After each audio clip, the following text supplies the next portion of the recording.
Hey guys, what is up? This is Kazi from cleverprogrammer.com and you are watching Codecademy Part 15. I'm running out of creative things to do, so I'm just now calling it as it is. Part 15.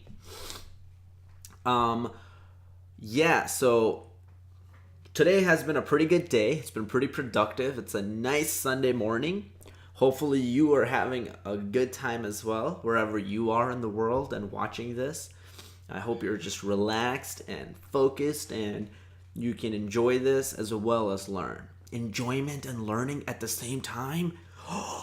Right? That's what a university professor would say, but not me. I think those two things go hand in hand, and I think it's almost impossible to truly learn something without actually enjoying it, because when you enjoy it, you experiment on all of the whys and all of the fundamental basic understanding of a certain concept. And until you question the basics of something, you won't truly understand it. And the only way you'll question those things is if you like it so much that you are playing around with it, your brain will wander and you'll naturally ask those questions, right? And then you pick up those concepts and learn those things. So while you're watching these videos, you guys are actually getting a lot better than 99.9% of the people who are taking this course kind of just brain dead and following the instructions on the left hand side, because trust me, that doesn't help you. And almost everybody that I know personally who's taken this, they just go, for some reason I just took this Codecademy course and I don't remember any of it. Well, that's because you were working on muscle memory than your actual memory and understanding. Okay, so true memory, the reason why you won't forget these things is if you truly understand them. Cool. Let's just take a look at where we are and where we need to go. So I'm going to go back to course page, and we are at 50% completion. Good job if you made it this far. Like, actually go and pat yourself on the back.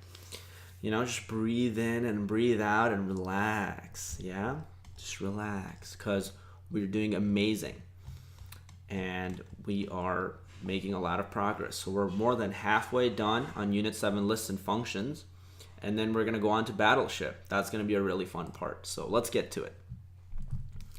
All right, let's continue moving on. Printing out an item by item in a function. Printing out a list item by item in a function. So what does this mean? Let's give it a try. What they're saying is we're going through each item and printing out that item. Now, I'm going to show you a simple way, and then I'm going to show you the way they're doing it, okay? So let's do it the simple way first. I will say for item in n, print item, right?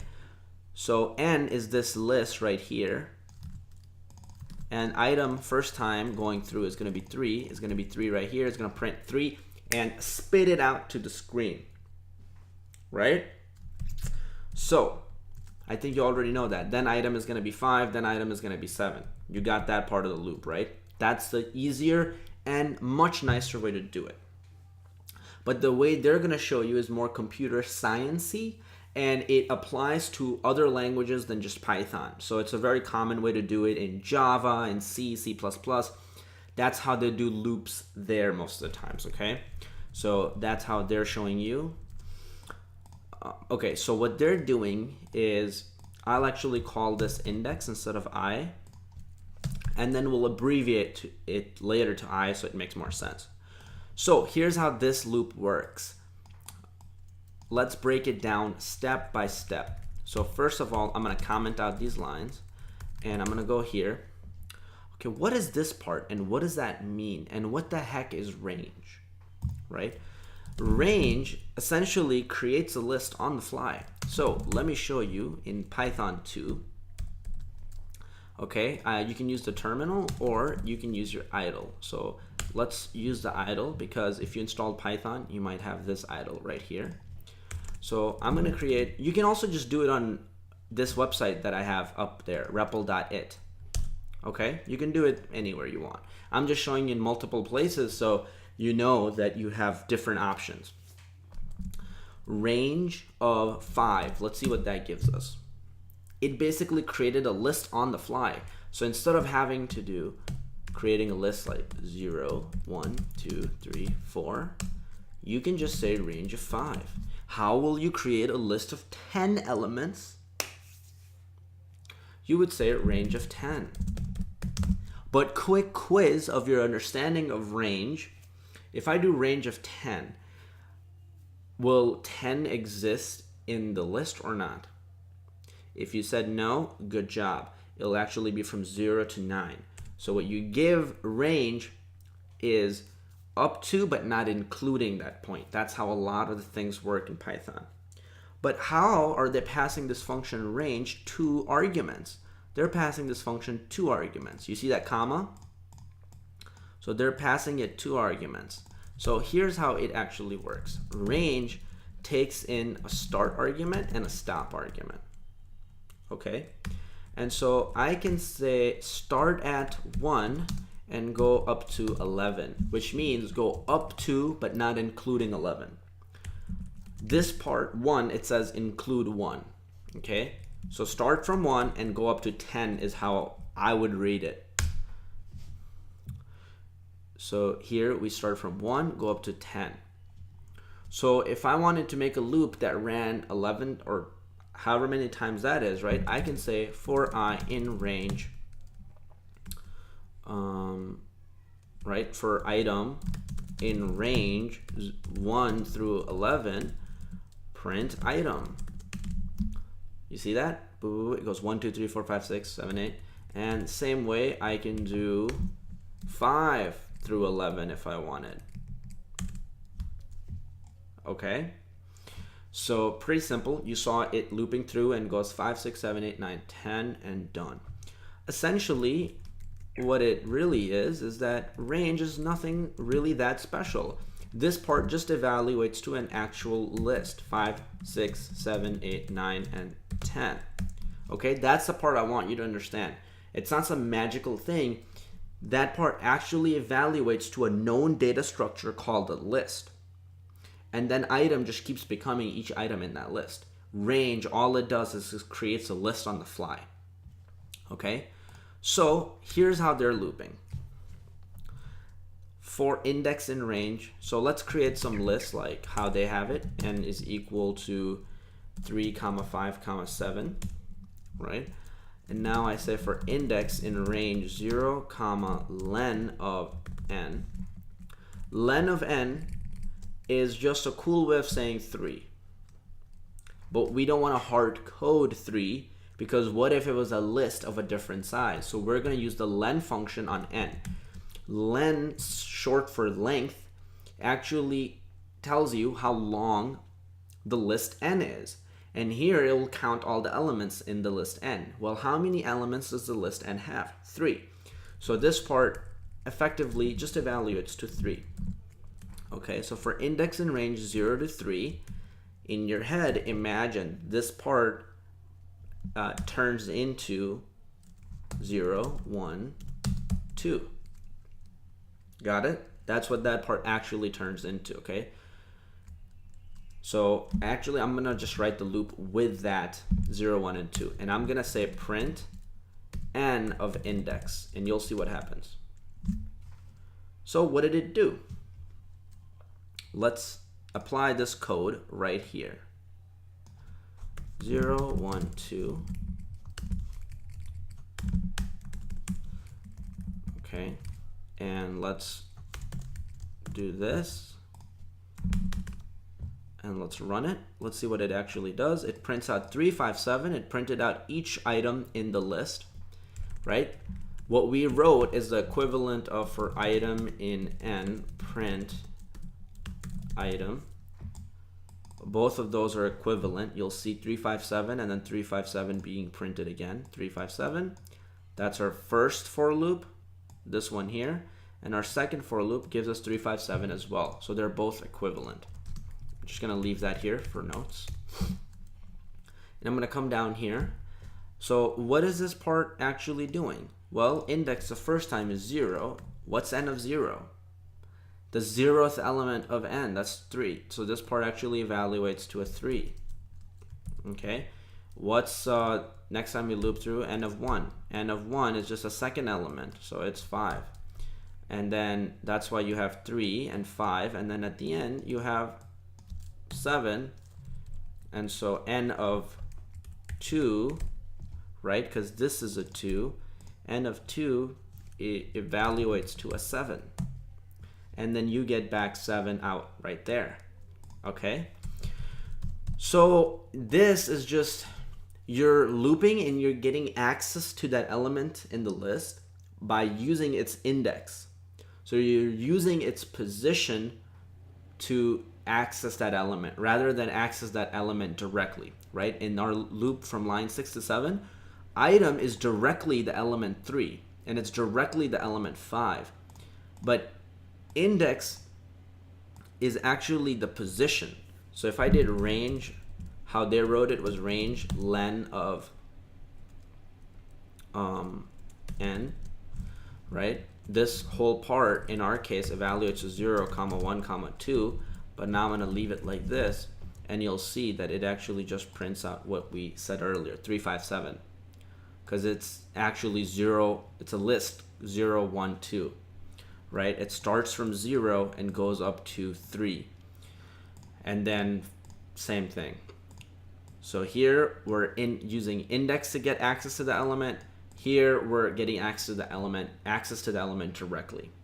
Okay, so just in case sometimes you want to know the position, this is a better way. And if you just want access to the element directly without having to know what position it's at, just do get access to that item directly rather than doing range. Okay, hopefully that makes sense. And let's move on. And so instead of the whole variable index, they're just using I. So that's what you're going to see. That's why there's an I. A lot of people just go, it's a mysterious I, You can call it whatever you want. It's an arbitrary looping variable.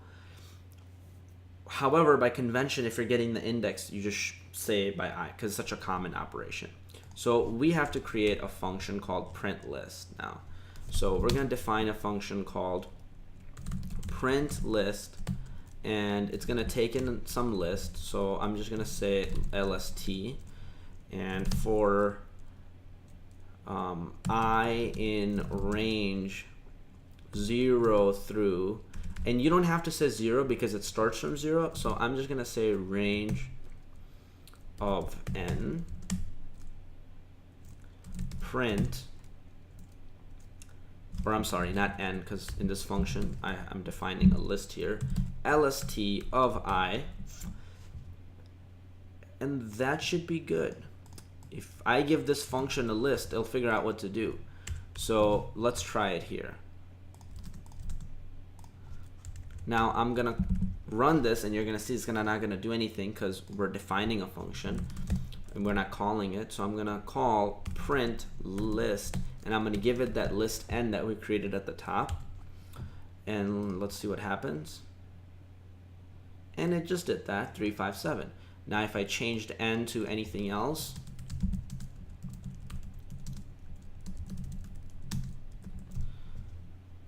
it's going to figure out what to do, and it's going to print out line by line every element in that list. Okay, so it's a smart function. Let's hit save and submit. The body of your function should not contain any references to n. So I think I have to delete this. It looks like you either didn't call print. Okay, I should just read the instructions, right? I'm trying to get ahead of myself here. Define a function called print list that has one argument x. Okay, so they want me to call it x. Terrible variable naming, but that's okay. Inside that function, print out each element one by one. Use the existing code as a scaffold. Then call your function with the argument n. So what we did in the REPL pretty much. Print list, and I'm going to pass it our list n, right? And how it works is 357 gets passed here for n. It goes to the definition of function, passes 357 right there. This x turns into 357. Len of 357 turns to 3. Range of 3 turns into 0, 1, 2. I, the first time you're looping, is 0. And x of 0, x is that list. So zeroth element of that list is 3, and then it loops again, and we have 1, so you get x of 1. Well, x is simply that list, 3, 5, and 7. So x of 1 is actually 5, right? It's this list right here. And it prints out 5, and then the same way, and it works for 7 as well, okay? Just want to give you an idea of what's happening. Let's go next list. Modifying each element in a list in a function. So here, they're taking each element and just modifying each element, okay?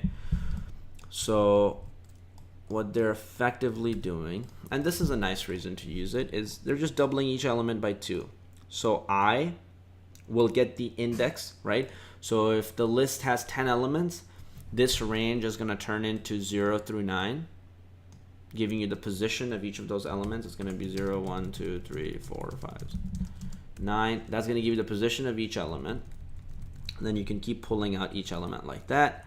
And then on line 4, what you're saying is, hey, the new value of that element should be what that element was times 2. So you're doubling, you're looping through and getting access to each element and then doubling it, okay? So let's run it on the thing 357. Print double list, so I have to put parentheses here, Python 3. Double list is not defined. Oh, okay. Don't forget to return your new list. Return n. And this function should be called double list. Okay, so I'm going to say define double list. It takes in, nope, right here. Let's see if that works. Inconsistent use of tabs and spaces. So sometimes tabs and spaces act funny. It's better to use spaces rather than tabs. So 4 spaces is the convention. And it just doubled that list. You see this list was 357, and now 3 times 2 gave you 6, 5 times 2 gave you 10, and 7 times 2 gave you 14. So that list effectively has been doubled. Let's just go through that algorithm and how it works. We gave 357 to the function double list. It put 357 right up here. It did len of 357, parentheses, right? So you got to go inner and outer. So the first thing that happens is a len of 357. Well, a len of 357 is 3. So now this range goes from 0 to 3. That just means 0, 1, and 2. It goes 0 up to but not including 3. So you get 0, 1, and 2. The first time this I loops through, it's actually 0. 0 reality. Like Gary Vaynerchuk. You have the new n of 0. So it's saying the new this guy right here, right? It's in the process of being defined. The new guy in the 0th position of that list, or this list right here, is actually what that guy was. So 3 times 2. So now this guy is actually 6. So this part effectively changes to a 6. Oh, I'm sorry. Then it goes, or sorry, not the outer part, okay, the inner part. That's important to remember because this is different than the function argument. So 6. Then it goes through the loop again. It goes 1. Now it's everywhere. It goes n of 1 times 2. So n of 1, well, that's 5 in our case. And 5 times 2 gives us a 10. So now it turns this guy into a 10. Right, that's 10. And then it goes for the second position. And it goes n of 2 is n of 2 times 2. n of 2 evaluates to 7. And 7 times 2 gives you 14. So this part turns to 14. And we have created the list. The loop goes and sees that it went through 0, 1, and 2. So this loop has ended. Now it goes to the next statement, which is return n. And n is 6, 10, and 14 at this point. It returns that. So this call gets evaluated to 6, 10, and 4, and then it gets sent to the print function, and print function simply spits it out to the screen, which is why you see it right here. If you didn't use the print function, it wouldn't get printed out to the screen. Cool. Okay, let's move on. Or sorry, let's see actually what they're telling us to do. So they want us to create a function. Define double list. It takes in a single argument x, multiplies each element by 2, and returns that list. Use the existing code as a scaffold. So they're saying use this existing code as a scaffold, meaning as an example or building blocks. So I'm going to say x of I times 2.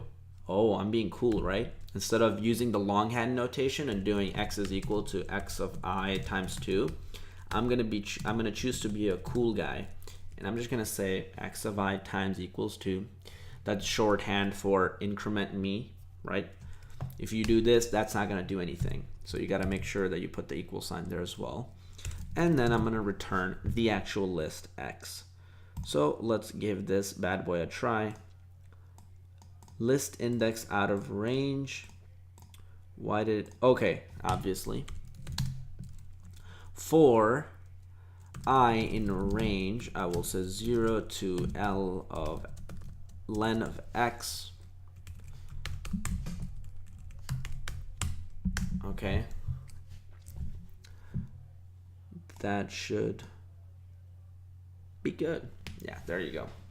The reason why I got that list index out of range error instead of I is undefined is actually a complicated thing. It has to do with how closures work. So I'm not going to get into that, but look into that if you're interested.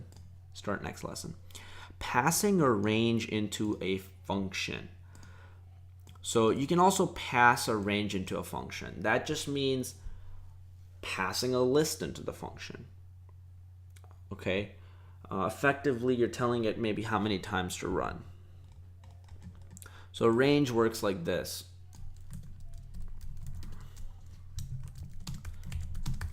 If you give it one argument, that just means stop at this point, and by default start at 0.